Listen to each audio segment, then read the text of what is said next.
Jemaat yang kekasih dalam Kristus, mari kita memulai kebaktian kita siang hari ini dengan saat teduh.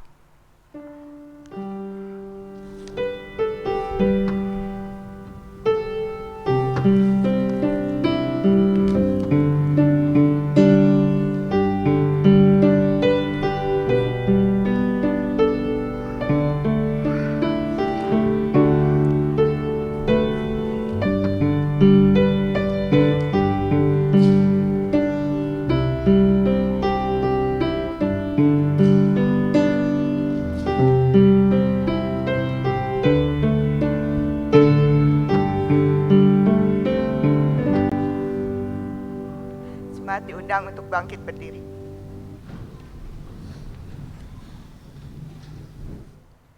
Pertolongan kita adalah dalam nama Tuhan yang menjadikan langit dan bumi, yang kasih setianya sampai selama-lamanya.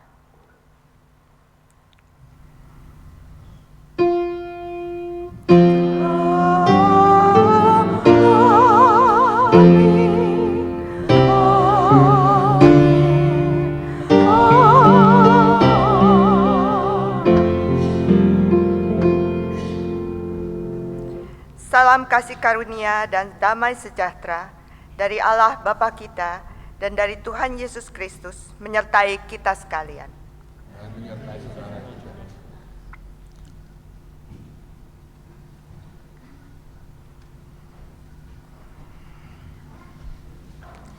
Selamat siang, selamat datang di Gereja Tuhan. Untuk lagu pembukaan kita akan menyanyikan dari NKB 397. Terpuji Engkau Allah Maha Besar. Kita akan menyanyikannya 3 kali.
Mari jemaat sekalian kita naikkan doa syukur dan pengakuan dosa kita.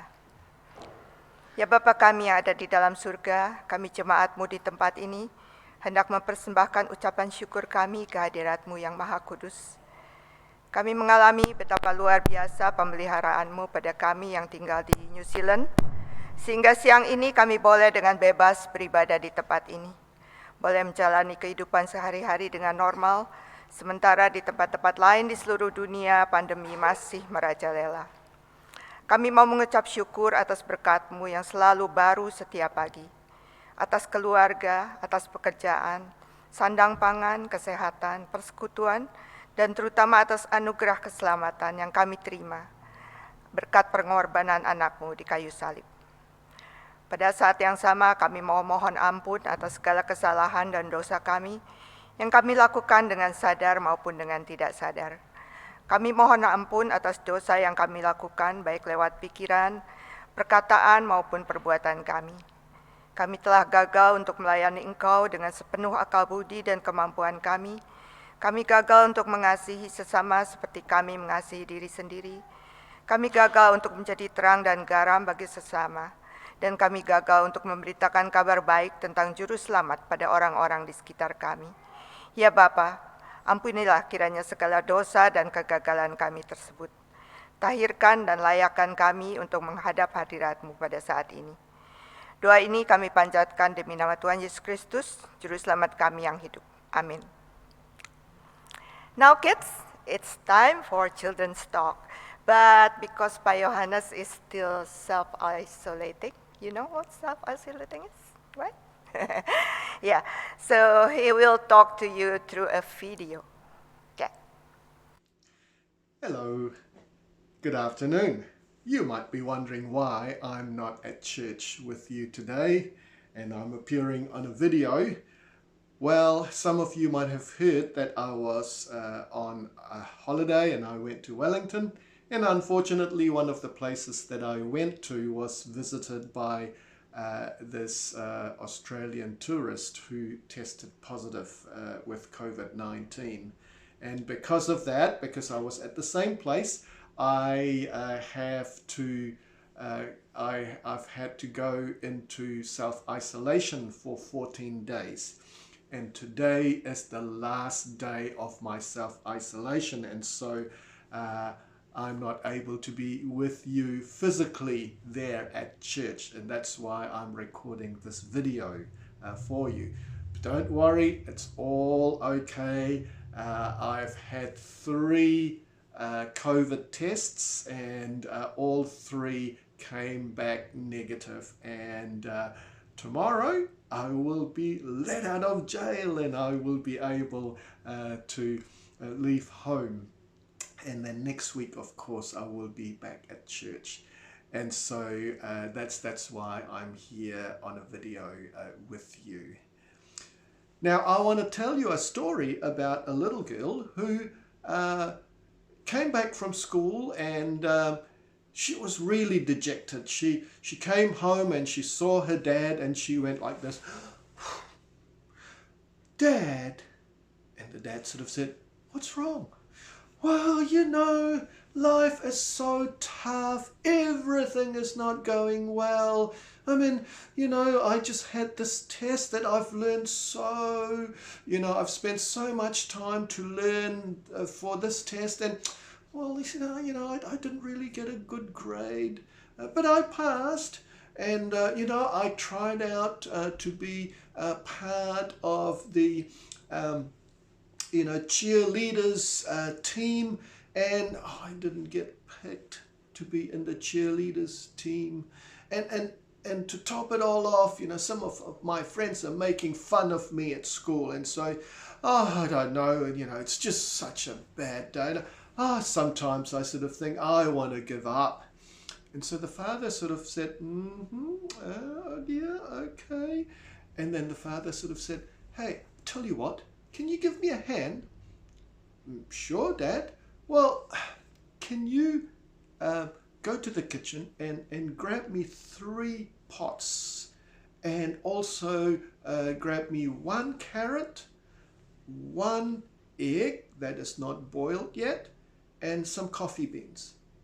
And the girl sort of thought, what? You know, here I am having all sorts of terrible things happen in my life, and your dad's asking me to grab 3 pots, a carrot, an egg, and some coffee beans. But she sort of thought, well, you know, Dad's asked me to do it, and so I'm going to do it. And so she did. And then they both went to the kitchen, and the dad poured hot water on all of the 3 pots, started the stove, and then put the carrot and the egg and the coffee beans into each pot, 1 pot each. And so, you know, of course, after a while, the water started boiling. And after a while, after maybe about 3 minutes, 4 minutes, 5 minutes, the dad sort of said, "Okay, well, you know, can you switch off the stove?" And so the daughter sort of said, "Yeah, sure." So she did that. And then the dad sort of said, "Now tell me, you know, when you put the carrot in, how was the carrot?" "Well, the carrot was actually quite hard." "Okay, now grab a fork, see whether the carrot is hard now. So she got a fork, she poked the fork into the carrot, and lo and behold, the fork just went into the carrot. And then she sort of said, oh, well, it was hard and now it's soft. And then the dad sort of said, well, the egg, when you put the egg into the water, the shell is the same, but what is the inside of the egg like? And she sort of said, well, it was not boiled, and so, it was liquid, it was soft. And then he sort of said, well, what happens if you break the shells now? And she sort of said, what a silly question, Dad. Of course it's hard because it's boiled. And then Dad sort of said, yeah, that's right. And what about the coffee beans? And the daughter sort of said, well, the coffee beans, they went in as beans, and now they're still like beans. And then the dad said, but look at the water. Smell the water. And so she smelled the water. Ooh, she could smell the smell of coffee. And then she noticed that the water is actually quite dark now. And so the dad said, you know what?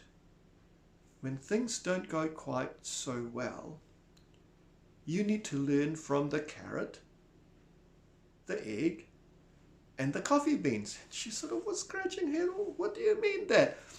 Well, it's like this. They all went through the same thing. They were boiled in hot water for the same amount of time. The carrot went into the water all hard and tough and strong, and after it was boiled, the carrot went soft and limp. You don't want to be like that, okay? What about the egg? Well, the egg was actually all soft, and then when it went through the boiling water, it became hard. And again, you don't want to be like that, because that's like your heart. When your heart is soft, you're kind, you forgive people, and you look out for people. And then when you go through all sorts of terrible things, your heart grows hard. And that's not good either, because when your heart goes hard, that means you don't care for people, you don't really, you don't want to forgive people. And then the dad says, now, you know what? You should be like the coffee beans. And she sort of said, what? Yeah, like the coffee beans. The coffee beans, when it was put into the water, after it was boiled, still beans. But look at what it did to the water. It affected the water. It changed the water into coffee. And smell the nice aroma of the coffee. You see, when you go through difficult things, difficult times, things that don't go so well, what you need to learn is you need to not be affected by those things that happen to you, but you need to affect your surrounding, just like the coffee beans affected the water. And you know what? Jesus actually said a similar thing. Not to be like coffee, but Jesus said that we should be the light and the salts of this earth. And what that means is we need to bring the light, God's light, into people's lives. Even though we go through terrible things in our lives, but we need to bring God's light into people's lives. And also the salt. And the salt basically is very useful.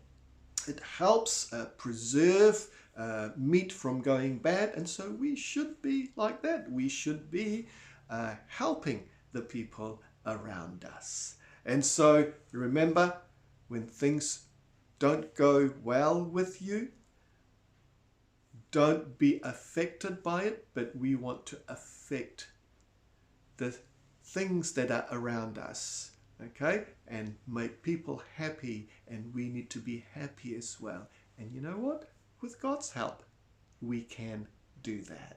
All right? So, we'll see you next week. Okay, so kids, so I'm going to pray for you before you go to your own classes. Dear Heavenly Father, we would like to pray for these children before they go to their classes today. Please help them to focus their hearts and minds on what they are about to learn. Please bless also their teachers with wisdom to guide these children in understanding your words. We all ask this in the name of Jesus. Amen. You may go to your classes now.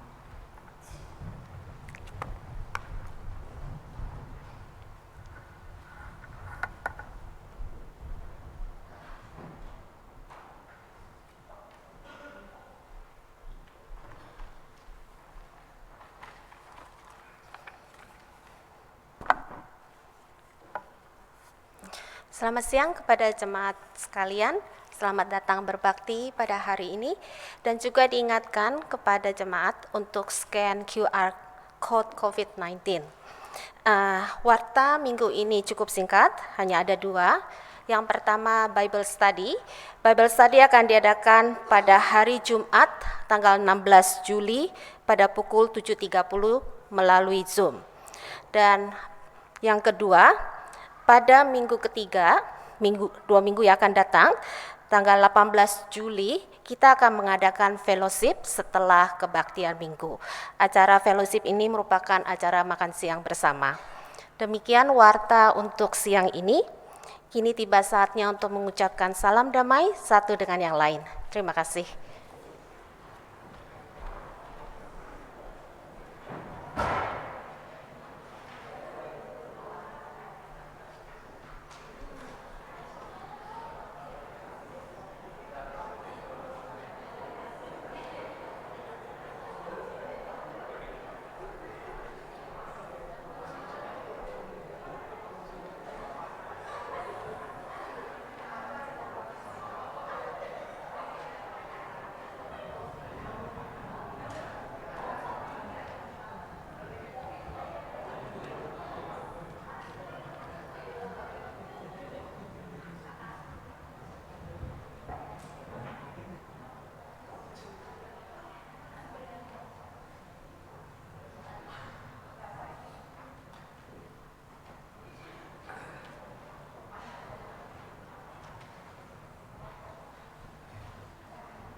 Marilah kami bersama-sama menaikkan doa syafaat.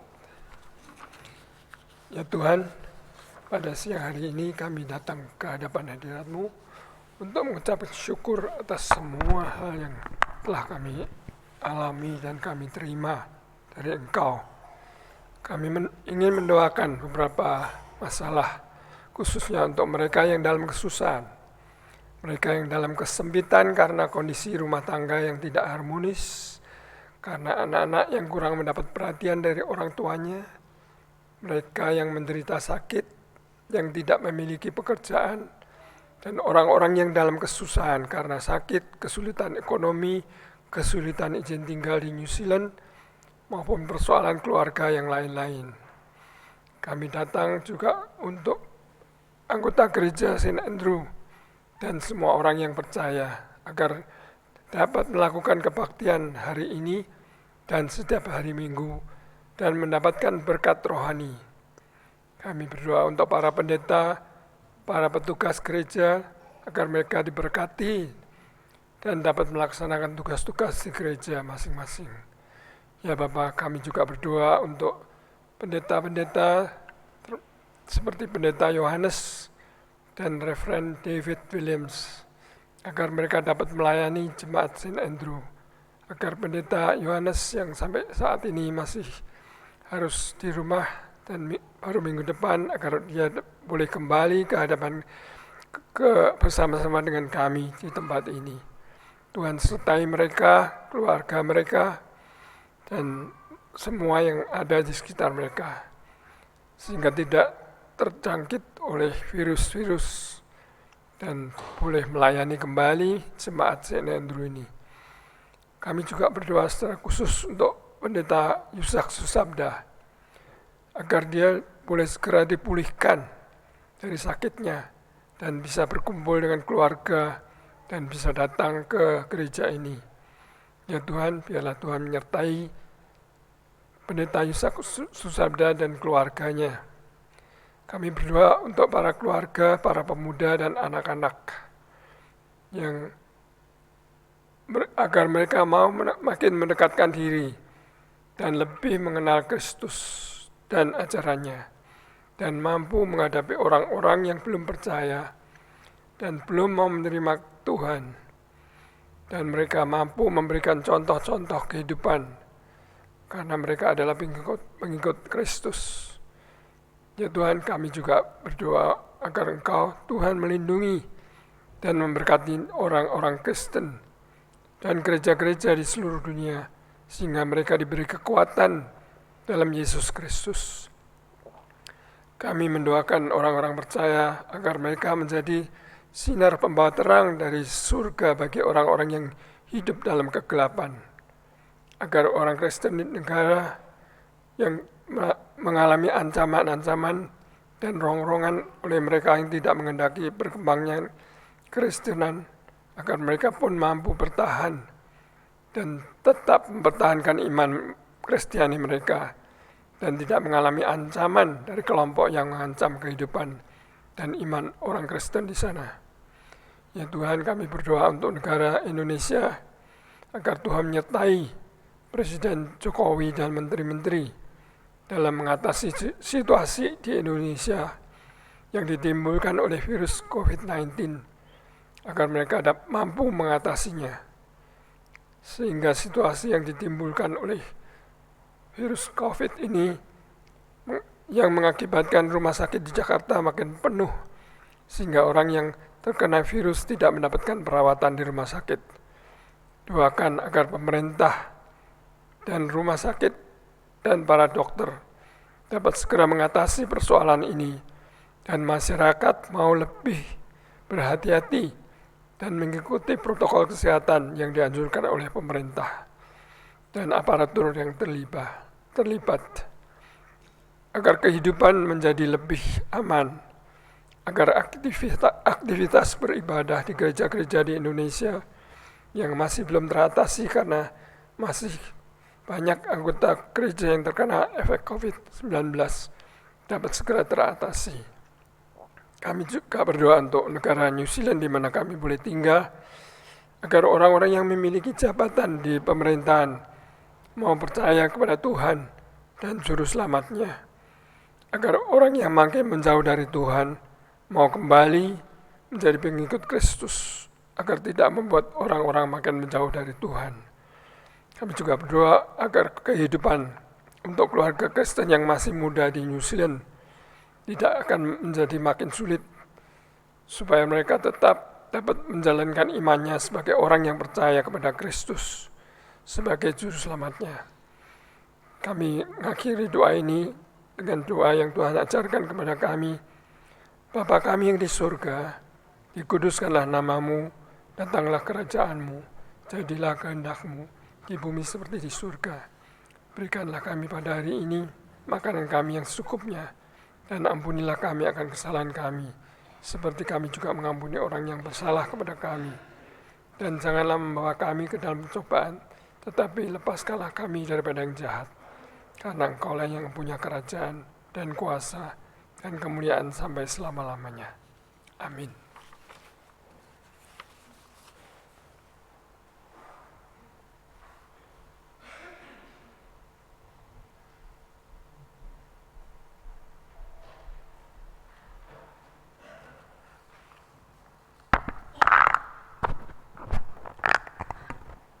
Pembacaan Alkitab diambil dari 1 Petrus 5 ayat 10 hingga 14. 1 Petrus 5 ayat 10 hingga 14. Dan Allah sumber segala kasih karunia yang telah memanggil kamu dalam Kristus kepada kemuliaan-Nya yang kekal, akan melengkapi, meneguhkan, menguatkan, dan mengokohkan kamu sesudah kamu menderita seketika lamanya. Ialah yang empunya kuasa sampai selama-lamanya. Amin. Dengan perantaraan Silwanus, yang kuanggap sebagai seorang saudara yang dapat dipercayai, aku menulis dengan singkat kepada kamu untuk menasihati dan meyakinkan kamu bahwa ini adalah kasih karunia yang benar-benar dari Allah. Berdirilah dengan teguh di dalamnya. Salam kepada kamu sekalian dari kawanmu yang terpilih yang di Babylon, dan juga dari Markus, anakku. Berilah salam seorang kepada yang lain dengan cium yang kudus. Damai sejahtera menyertai kamu sekalian yang berada dalam Kristus. Amin.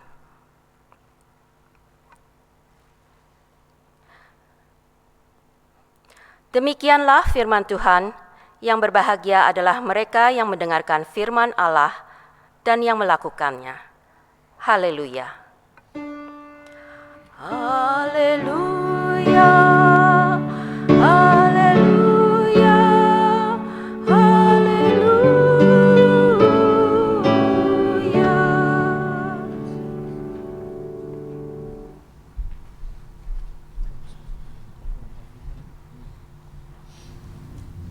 Sebelum kita mendengarkan firman Tuhan, kita akan naikkan lagu Penuhi Cawanku. Jemaat diundang untuk bangkit berdiri.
Terbilang orang yang merindukan nikmatnya dunia yang fana, tetapi tiada harta indah setara Yesus Kristus. Ini Tuhan,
Mari kita berdoa sebelum mendengarkan firman.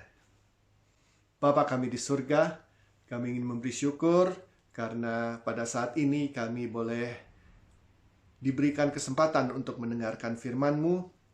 Kami ingin duduk di bawah kaki-Mu, kiranya Roh Kudus-Mu mau bekerja di dalam kehidupan kami masing-masing, supaya mata kami, hati kami, telinga kami, keseluruhan dari keberadaan kami boleh terbuka, Bapa.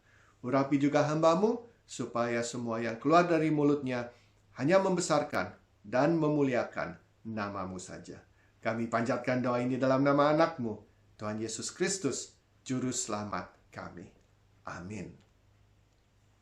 Saudara-saudara, setelah sekian lamanya kita mengikuti, mempelajari kitab 1 Petrus, akhirnya kita sekarang sudah sampai ke ayat-ayat yang terakhir di dalam surat 1 Petrus ini. Saya yakin saudara-saudara ingat bahwa surat ini dituliskan oleh Rasul Petrus, dan dia menuliskan ini untuk mengingatkan orang-orang yang percaya dan juga untuk menguatkan mereka yang menghadapi penderitaan atau tantangan dalam kehidupan mereka. Petrus mau mengingatkan untuk orang-orang yang percaya untuk tabah menghadapi tantangan atau penderitaan, karena penderitaan atau tantangan itu bisa menjadi sesuatu yang menguatkan iman kita, dan juga bisa menjadi kalau kita menghadapi tantangan dan penderitaan kita dengan baik, maka kita bisa menjadi saksi bagi orang-orang di sekitar kita. Bisa melihat kita, oh, orang yang percaya itu kalau menghadapi penderitaan seperti itu, saudara-saudara, ya. Jadi itu yang Petrus, tujuan Petrus untuk menulis surat ini. Nah, dalam beberapa ayat yang terakhir ini, mari kita lihat apa yang Rasul Petrus ingin sampaikan kepada kita. Ada 3 hal, saudara-saudara. 3 hal yang bisa kita terapkan dalam kehidupan kita dalam beberapa ayat yang terakhir ini, saudara-saudara. Yang pertama adalah mengenai kasih karunia. Saya rasa banyak sekali orang di sini tahu bahwa kasih karunia itu adalah pemberian dari Tuhan. Tapi sumbernya dari mana? Ya. Nah, dalam ayat 10 di sini jelas sekali dikatakan bahwa sumber kasih karunia itu adalah Allah. Jadi bukan dari siapa-siapa, tapi dari Allah. Nah, kalau kita sudah tahu bahwa sumber itu, kasih karunia itu sumbernya Allah, datangnya dari Allah, apakah implikasi dalam kehidupan kita? Saya penuh dengan keyakinan bahwa banyak orang tahu bahwa kasih karunia itu adalah penting sekali untuk kehidupan kita, dan kita diselamatkan karena kasih karunia. Itu jelas sekali dituliskan di dalam Efesus 2 ayat 8. Karena kasih karunia kita diselamatkan, bukan karena perbuatan kita, supaya kita tidak bisa menyombongkan diri, saudara-saudara.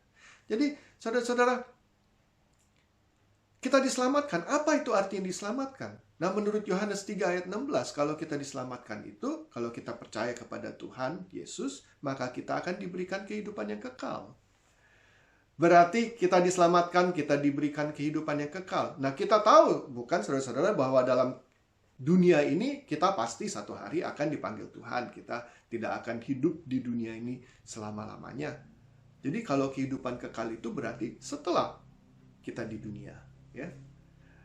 Nah, jadi mungkin ada yang berpikir, oh, kasih karunia itu hanya berguna untuk kehidupan setelah kita dipanggil Tuhan, setelah kita sudah meninggalkan dunia ini.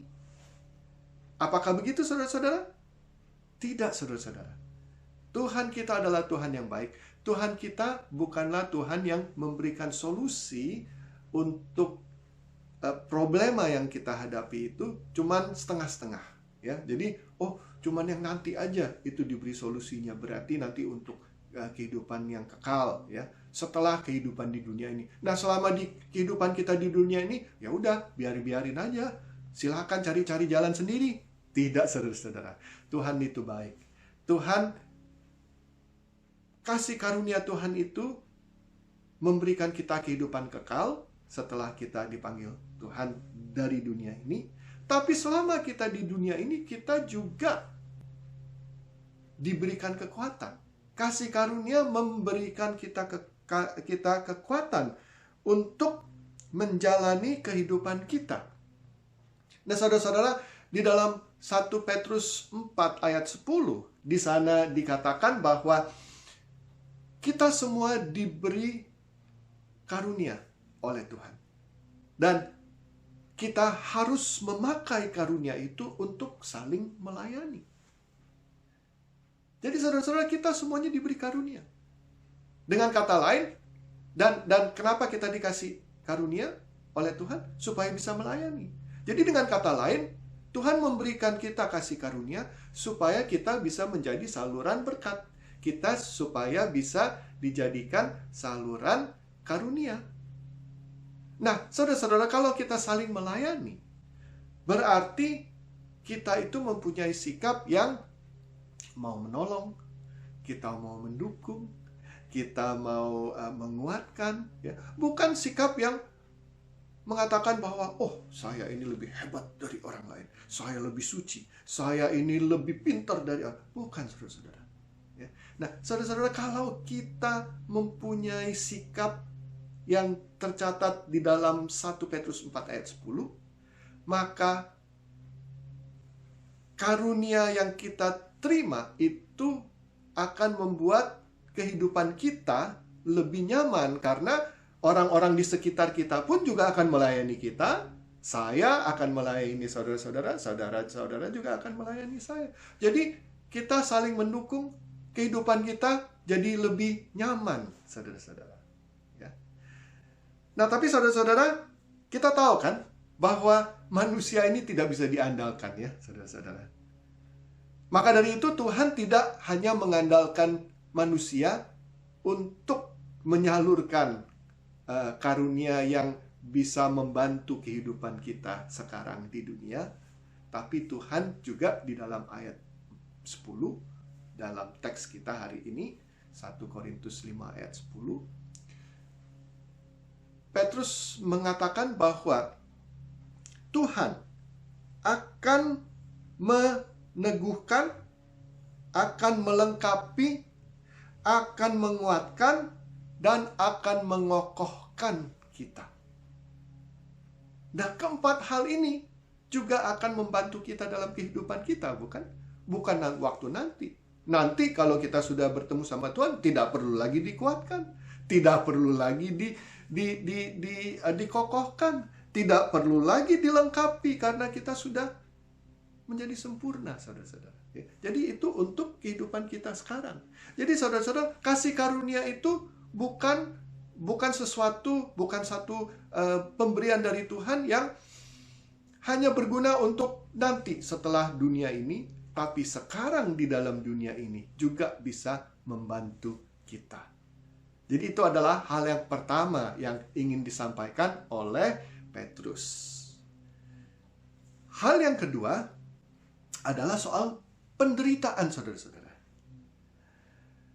Petrus ingin menekankan kepada kita bahwa sebagai orang yang percaya, penderitaan itu atau tantangan dalam kehidupan kita itu adalah satu kenyataan dalam kehidupan kita.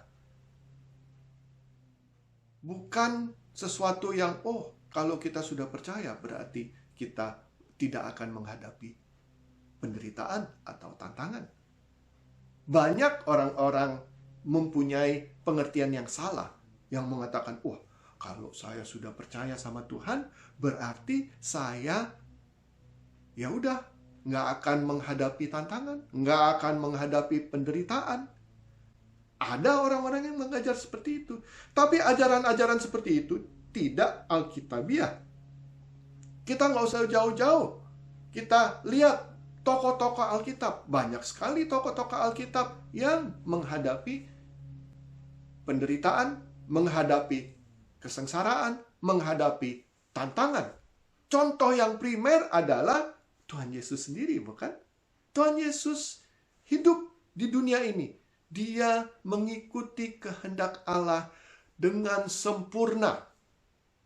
Tapi dia menghadapi penderitaan, bukan? Dia dicaci maki, ya. Orang Farisi mengatakan, kamu salah.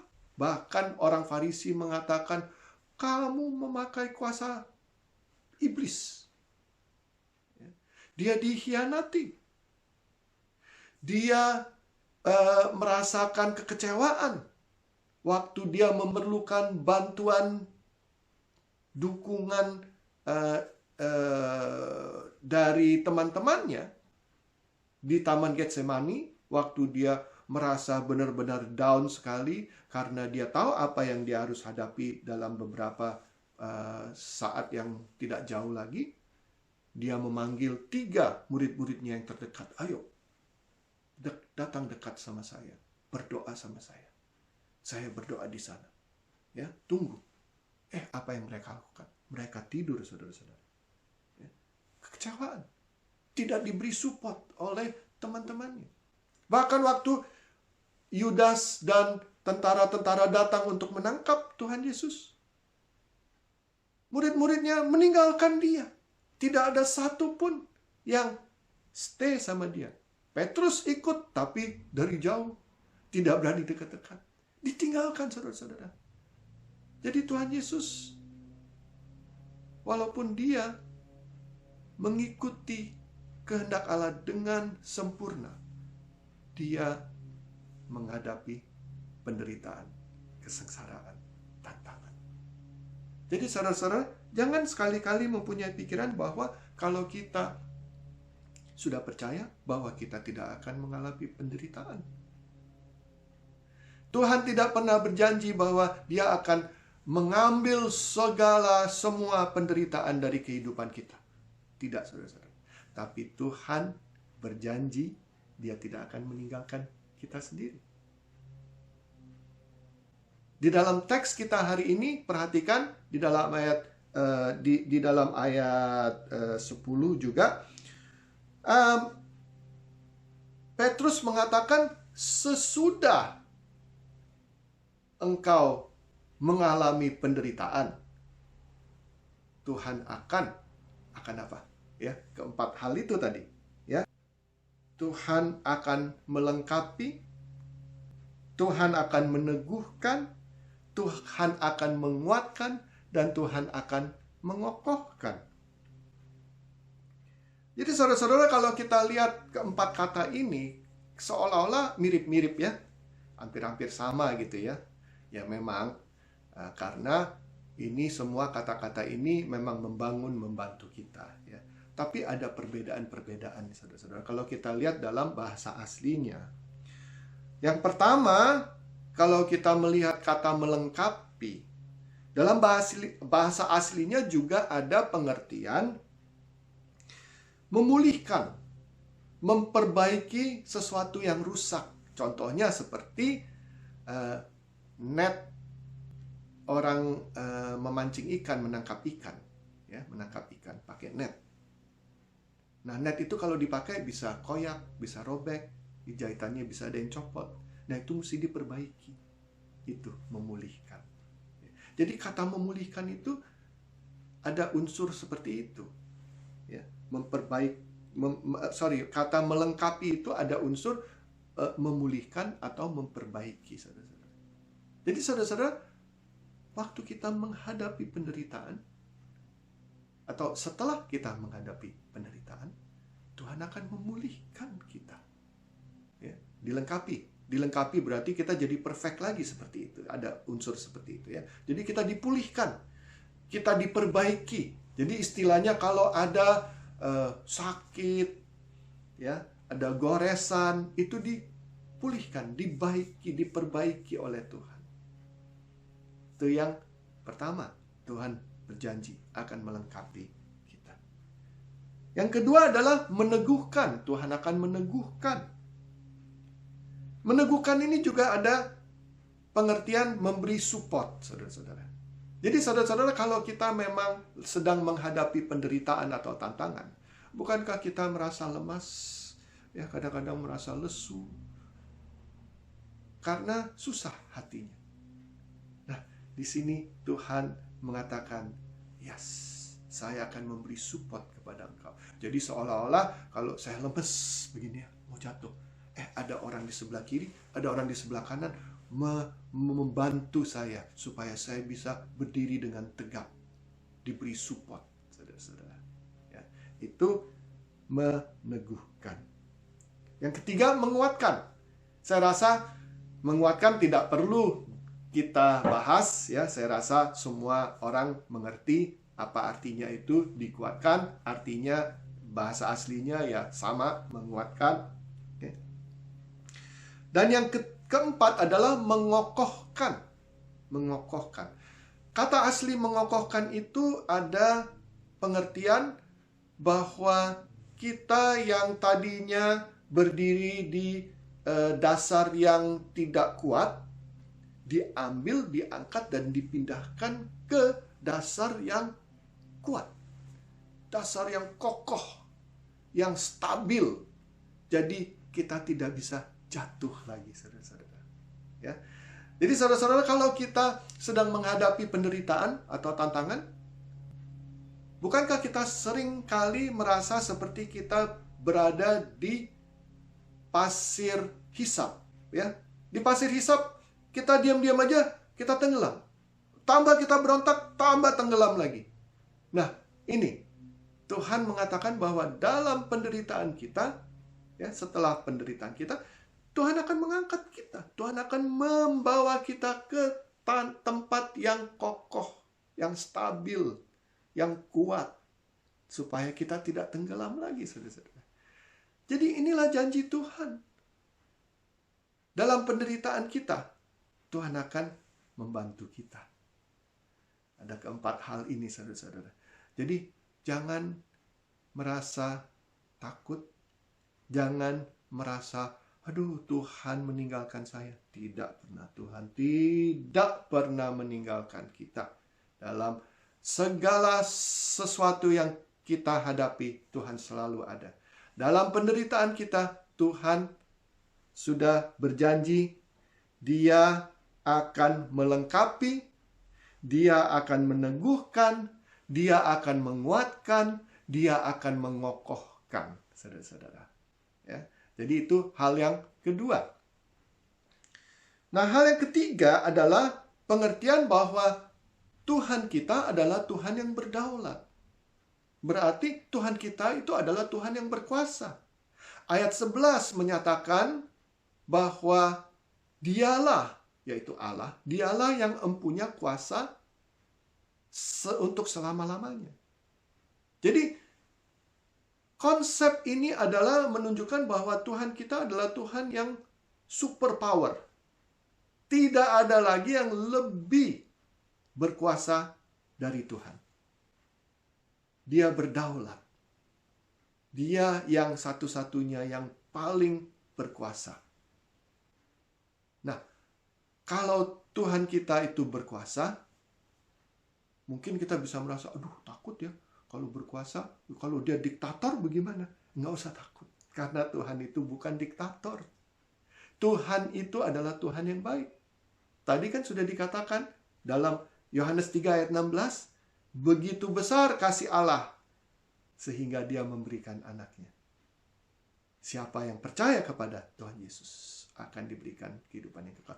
Jadi Tuhan kita adalah Tuhan yang berkuasa. Tuhan kita adalah Tuhan yang sungguh baik. Kalau kita jadikan kedua hal itu kita klopkan, maka kita tahu Tuhan kita baik, Tuhan kita berkuasa, kita bisa tenang dalam kehidupan kita. Ya. Di dalam firman Tuhan yang terdapat di dalam Perjanjian Lama dan Perjanjian Baru, ada banyak janji-janji Tuhan, saudara-saudara. Tuhan memberikan janji, dan janji itu karena Dia berkuasa dan karena Dia baik, kita tahu bahwa janji Tuhan itu tidak pernah diingkari. Dia akan selalu menepati janjinya. Saya akan berikan hanya 2 janji saja, saudara-saudara, tapi ada banyak, ya. Jadi nanti waktu saudara-saudara membaca Alkitab sendiri di rumah, catat kalau ada janji. Jadi kalau saudara-saudara lagi down, saudara-saudara lagi merasa, aduh kok begini, ya, dibaca, oh iya ini janji Tuhan. Oke, saya berikan 2 saja. Dan saya yakin banyak orang tahu akan janji-janji ini. Yang pertama adalah di dalam Yeremia 29 ayat 11, di sana dikatakan bahwa Tuhan itu mempunyai rancangan atau rencana yang baik untuk kita semuanya. Rancangan yang mendatangkan keuntungan untuk kita, ya, bukan untuk menjatuhkan. Yeremia 29 ayat 11 dihafal supaya kita bisa tahu, oh iya, Tuhan kita itu mempunyai rencana atau rancangan yang baik untuk kita. Oke? Roma 8 ayat 28. Di sana juga Tuhan berjanji bahwa Dia akan ikut serta bekerja dalam kehidupan kita untuk mendatangkan kebaikan dalam kehidupan kita bagi orang yang mengasihinya. Nah, kita adalah orang-orang yang percaya. Kita mengasihi Allah. Kita mengasihi Tuhan. Maka dari itu kita tahu bahwa Tuhan ikut bekerja dalam kehidupan kita. Saudara-saudara, di dalam kehidupan kita ini tidak ada satupun hal yang terjadi yang di luar sepengetahuan Tuhan. Tuhan tahu apa yang terjadi. Tuhan tahu. Dan waktu kita mengalami segala sesuatu dalam kehidupan kita, kita bisa minta bantuan Tuhan. Dan Tuhan berjanji Dia tidak akan meninggalkan kita. Dan waktu kita minta bantuan oleh Tuhan, Tuhan itu sungguh sangat mengerti. Mengapa, saudara-saudara? Karena Tuhan Yesus hidup, datang di dunia ini, hidup sebagai manusia. Dia mengalami segala-galanya. Seperti tadi saya sudah katakan, dia mengalami kekecewaan, dia mengalami pengkhianatan, dia mengalami sakit hati, dia mengalami, aduh kok saya ditinggalin sama teman-teman saya, dia mengalami kok saya nggak didukung sama, itu semuanya dia alami. Merasa lapar, merasa capek, dia tahu semuanya. Jadi waktu kita datang kepada Tuhan, kita minta bantuan kepada Tuhan, Tuhan Yesus bukan hanya mengerti secara teoretis. Dia tahu, benar-benar tahu, karena dia sudah mengalami sendiri, saudara-saudara. Dan ingat bahwa Tuhan kita adalah Tuhan yang baik. Dan Dia Tuhan adalah Tuhan yang berkuasa. Jadi, tidak ada kuasa apapun yang bisa mengalahkan Tuhan kita, yang berjanji untuk memberikan yang terbaik untuk kita. Jadi, saudara-saudara, dalam kehidupan kita, marilah kita ingat bahwa kasih karunia Tuhan itu bukan hanya berlaku atau membantu kita untuk kehidupan setelah dunia ini, tapi dalam kehidupan di dunia ini juga itu membantu. Dari teman-teman seiman, kalau teman-teman seiman kita dan juga kalau kita sendiri benar-benar melakukan perintah Tuhan, yaitu karena kita diberikan karunia Tuhan, kita harus saling melayani satu sama yang lain. Dan kalau kita lakukan itu, kasih karunia itu sudah membantu kehidupan kita. Karena kita saling mendukung, kita saling menolong, kita saling membantu, bukan menjatuhkan. Itu sudah baik. Tapi lebih dari itu, Tuhan juga berjanji bahwa Dia akan melengkapi, Dia akan meneguhkan, Dia akan menguatkan, dan Dia akan mengokohkan kita. dalam kehidupan kita, saudara-saudara. Dan yang kita juga harus ingat bahwa Tuhan kita adalah Tuhan yang berdaulat.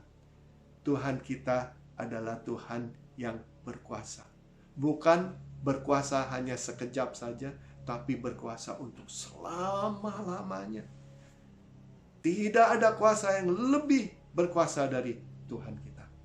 Dan Tuhan kita sudah memberikan banyak janji-janji di dalam Alkitab yang membantu kita.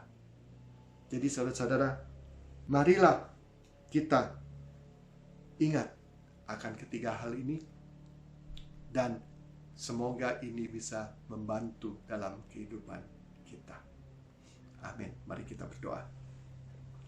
Bapa kami di surga, sekali lagi kami ingin memberi syukur karena kesempatan yang Kau telah berikan pada kami untuk mendengarkan firman-Mu. Ingatkan kami Bapa bahwa kasih karunia itu sumbernya dari Engkau, dan kasih karunia itu sungguh sangat membantu kehidupan kami sekarang, dan juga karena kami juga dijanjikan kehidupannya kekal, berarti kehidupan yang nanti. Terima kasih Bapa. Terima kasih juga Engkau telah mengingatkan kami bahwa walaupun kami secara nyata dalam kehidupan kami akan menghadapi tantangan, penderitaan, tapi Engkau tidak akan meninggalkan kami. Engkau selalu akan ada dekat pada kami, dan Engkau akan membantu kami, melengkapi, menguatkan, mengokohkan. Terima kasih Bapa. Juga kami ingin memberi syukur karena Engkau mengingatkan kami bahwa Engkau adalah Tuhan yang berdaulat, Engkau adalah Tuhan yang berkuasa, bukan hanya sekejap saja, tapi selama-lamanya Engkau yang mempunyai kuasa. Dan Engkau berjanji untuk memberikan yang terbaik untuk kami. Terima kasih Bapa. Terima kasih. Kami panjatkan doa ini dalam nama anak-Mu, Tuhan Yesus Kristus, Juru Selamat kami. Amin.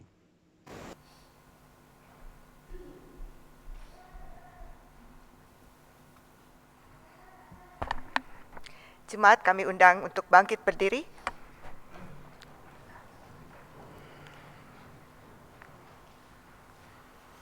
Marilah kita bersama dengan umat Allah di masa lalu, masa kini dan masa depan mengingat pengakuan iman pada baptisan kita menurut pengakuan iman rasuli. Aku percaya kepada Allah, Bapa yang Maha Kuasa, Khalik langit dan bumi, dan kepada Yesus Kristus, anaknya yang tunggal Tuhan kita, yang dikandung daripada Roh Kudus, lahir dari anak darah Maria, yang berderita sengsara di bawah pemerintahan Pontius Pilatus, disalibkan, mati dan dikuburkan, turun ke dalam kerajaan maut. Pada hari yang ketiga bangkit pula dari antara orang mati, naik ke sorga, duduk di sebelah kanan Allah, Bapa yang Maha Kuasa, dan akan datang dari sana untuk menghakimi orang yang hidup dan yang mati. Aku percaya kepada Roh Kudus, gereja yang kudus dan am, persekutuan orang kudus, pengampunan dosa, kebangkitan daging, dan hidup yang kekal. Amin. Jemaat, silakan duduk kembali. Kini tiba saatnya kita akan memberikan persembahan kita. Nas persembahan kita diambil dari 2 Korintus 9 ayat 7. Hendaklah masing-masing memberikan menurut kerelaan hatinya, jangan dengan sedih hati atau karena paksaan, sebab Allah mengasihi orang yang memberi dengan sukacita.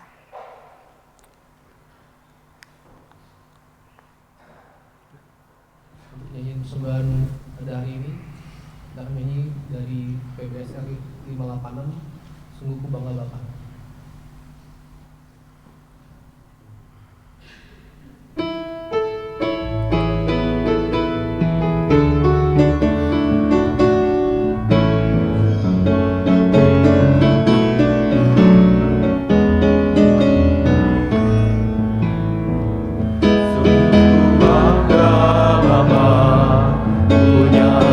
Seperti engkau, sungguh bangga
dalam doa kita.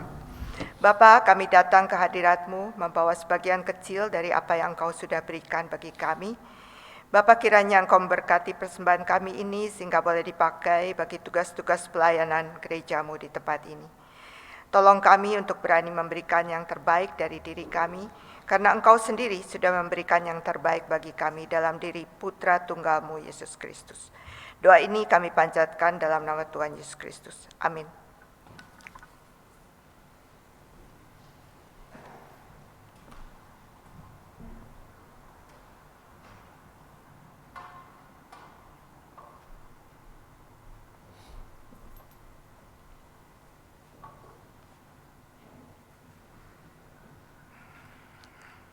Untuk mengakhiri kebaktian kita akan menyanyikan lagu putusan dari NKB 213. Kita sudah ditembus olehnya. Kita akan menyanyikannya ayat 1, 2, dan 3.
Arahkanlah hatimu kepada Tuhan.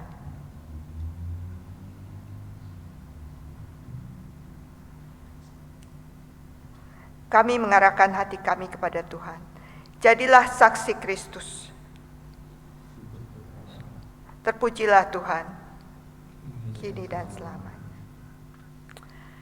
Allah sumber segala kasih karunia, yang telah memanggil kamu dalam Kristus kepada kemuliaannya yang kekal, akan melengkapi, meneguhkan, menguatkan, dan mengokohkan kamu, sesudah kamu menderita seketika lamanya. Ialah yang empunya kuasa sampai selama-lamanya. Oh.